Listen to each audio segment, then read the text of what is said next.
Bonjour! Dans cette vidéo, nous allons voir comment mener un test du Ki2 dit d'ajustement, c'est-à-dire un test qui cherche à vérifier si la distribution d'une série de valeurs est conforme ou non à une distribution théorique. Le test du Ki2 est un des tests des statistiques dites inférentielles. Autrement dit, c'est un test qui cherche à valider ou invalider une hypothèse qui a été formulée au sujet d'une variable qualitative. Ce test ici ne fonctionne que pour les variables qualitatives. Le type d'hypothèse qui peut être traité avec le test du Ki2 d'ajustement trouve toujours une formulation proche de la suivante, à savoir, peut-on dire que la distribution des effectifs, modalité par modalité, est conforme à ce qu'on devrait trouver théoriquement. L'aspect théorique évoqué ici dans cette hypothèse varie naturellement selon la situation considérée. Si on travaille sur une variable comme la fréquence à laquelle telle ou telle face d'un dé à 6 faces est observée, la distribution théorique est alors uniforme et chaque face a une probabilité identique qui lui est associée, à savoir 16,66%. Prenons tout de suite un exemple pour que ce soit plus clair. On réalise ici une étude sur un dé à 6 faces de casino. Le croupier souhaite vérifier si le dé est bien équilibré, sans défaut ni marque d'usure, qui pourrait altérer les résultats qu'il produit à chaque tirage. Pour réaliser son étude, le croupier lance donc le dé 600 fois et il note scrupuleusement le résultat qu'il obtient à chaque tirage. En faisant la somme de tous les tirages qui ont produit le même résultat, on obtient le tableau qu'on voit ici.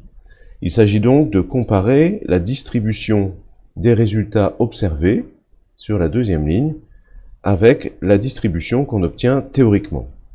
Comme toutes les faces du dé sont équiprobables, la distribution devrait être uniforme et 600 lancés devraient produire 100 fois chacune des 6 faces, comme on le voit sur la dernière ligne.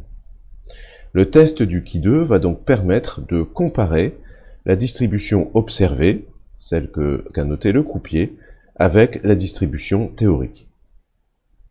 Alors pour cela, donc, le test du Ki2, on va le faire sur XLStat, mais pour pouvoir faire ce test sur XLStat, il faut d'abord qu'on reformate en quelque sorte le tableau de nos observations afin de les mettre en colonne. On voit qu'ici les effectifs observés sont en ligne, et même chose pour les effectifs théoriques puisqu'on les a mis de façon parallèle. Alors du coup, on va sélectionner ici notre tableau entier. On voit bien qu'on a bien un tableau de contingence avec chacune des modalités ici qui correspondent aux 6 faces du dé, et puis les modalités de nos effectifs entre observés et théoriques, qu'on va du coup comparer. Alors pour transformer nos lignes en colonnes, nos colonnes en lignes, on va faire tout simplement un copier-coller ici, donc un CTRL-C, et plutôt que de faire un CTRL-V ordinaire, on va aller chercher ici dans les collages un petit peu particuliers, on va chercher la fonction coller mais qui fait aussi transposer. Donc avec les deux flèches, une vers la droite, une vers le bas.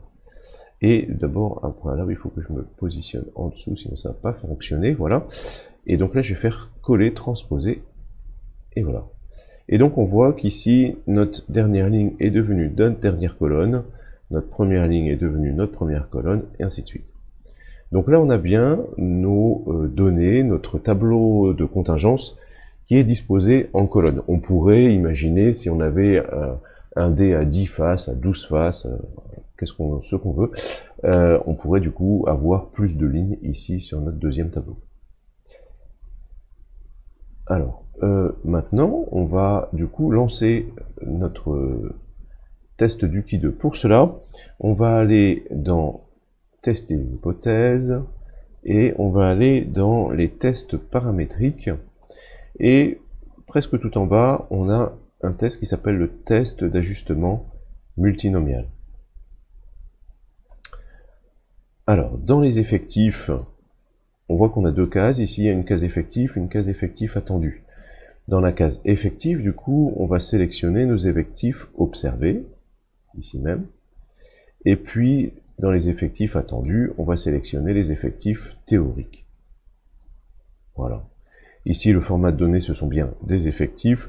On pourrait éventuellement avoir des proportions si la somme est à une condition près, c'est qu'il faut effectivement que la somme de nos proportions, donc c'est-à-dire on peut aussi l'exprimer en pourcentage, il faut que la somme soit égale à 100%. Ici, on a bien sélectionné les libellés des colonnes, donc on va bien cocher cette case ici. On va mener le test du qui 2, et Monte Carlo, on n'en a pas besoin. On va faire OK.